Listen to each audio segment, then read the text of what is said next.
everyone. Welcome to Ruth's Straight Talk, the channel designed to help you, your children, and your students live fuller lives, become lifelong learners, and grow into the awesome human being that you were designed to be. I'm Cynthia Ruth. So you've decided to homeschool your child.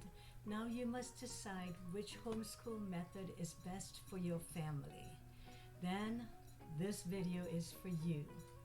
In this video, I will share with you the 6 top homeschooling methods and give you tips to help you decide which homeschooling method is right for you.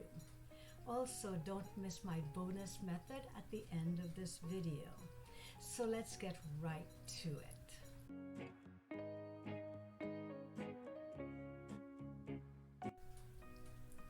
As with everything in education, there is no one-size-fits-all. So in this video, I would like to share the 6 top homeschooling styles so that you as a parent can choose what you want your child to learn and value and which style is best for your family. There are many different types and styles of homeschooling up there, but today we will cover the 6 top types that are used most often. Some kids love checking out boxes and completing worksheets, and this method may work well for them. But if you're taking the responsibility of teaching your child at home, you may want to experiment with a few of the other educational philosophies first, as one of homeschooling's main benefit is the freedom to give your families the opportunity to think outside of the box. The most common is the traditional method, which is typically what you think of when you think of school.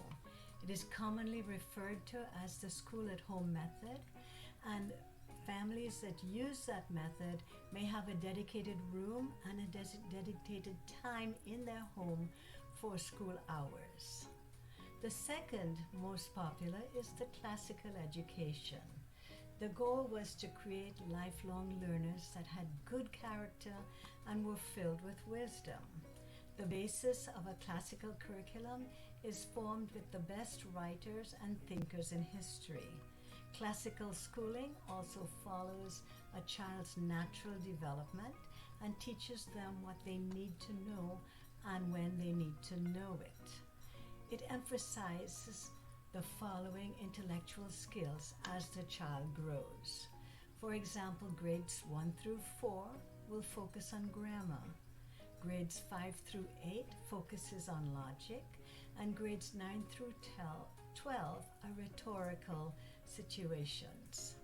By following a child's natural development and using historical authors, you will be setting your child up to distinguish the good from the bad, true from false, and beautiful from ugly.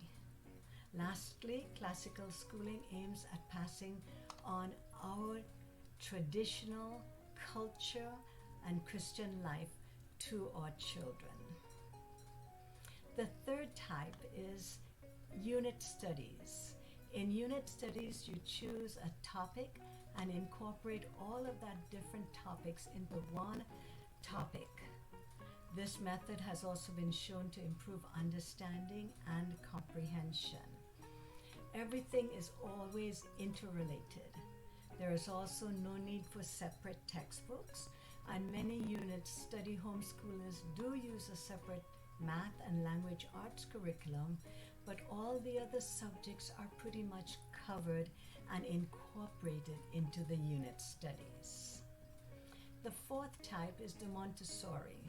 Montessori is all about nurturing each child's individual strengths and interests. It is a self-directed type of education where children are allowed to make creative choices in their learning, while the parent or teacher provides age-appropriate activities to help that student through a guided process.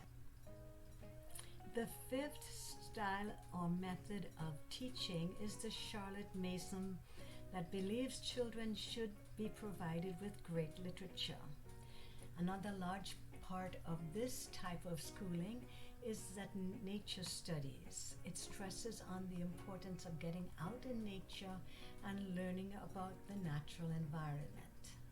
The sixth method is the Waldorf method, which emphasizes the importance of educating the child as a whole, mind, body, and soul. There's a lot that goes into this method, but here are a few things that make it unique. First of all, young children have non-academic preschool. Until age 6, Waldorf schooling is mainly done through play.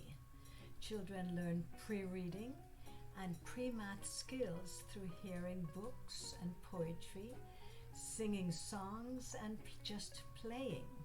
Storytelling is very important, and the Waldorf educator will memorize the stories and tell them to their students by heart.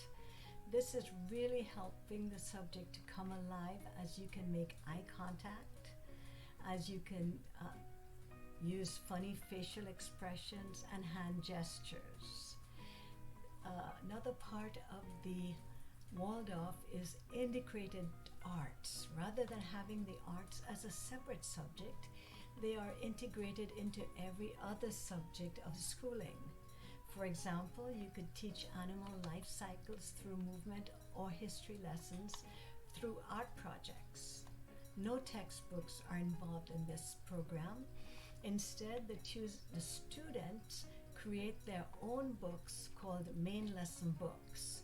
Your student will learn about one subject for an extended period of time, and after each lesson, he or she will illustrate what they learned in their own textbooks.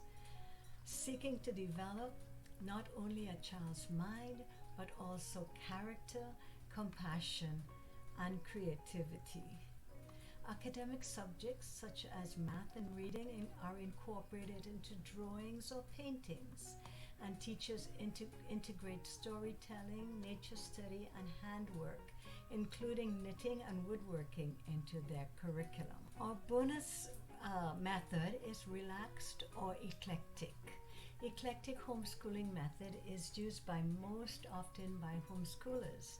Basically, the eclectic homeschooler uses a little of this and a little of that, using workbooks for math and reading and spelling, and taking an unschooling approach to the other subjects. For the family who practices relaxed or eclectic homeschooling, mornings are often used for more formal or have-to work, and afternoons are used for hobbies or other special projects. There are no specific times set for each subject, but instead, the child is expected to meet a certain educational goals. Most homeschoolers consider this choice of methods to be eclectic. It's rare for a family to fit within the confines of one specific educational philosophy, because homeschooling offers flexibility for families to choose and to blend different methods according to their child's needs and in each stage of their development. If this video has value for you, please let us know at the bottom of the screen. And if you are new to my channel, please subscribe to get notifications when I post new videos. Also, I would love to hear from you about other learning strategies, other methods, other questions that you may have found helpful. Please leave me a comment in the area below.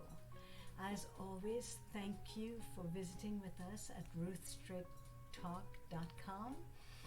It was a pleasure having you with us, and as always, until further, happy learning and goodbye.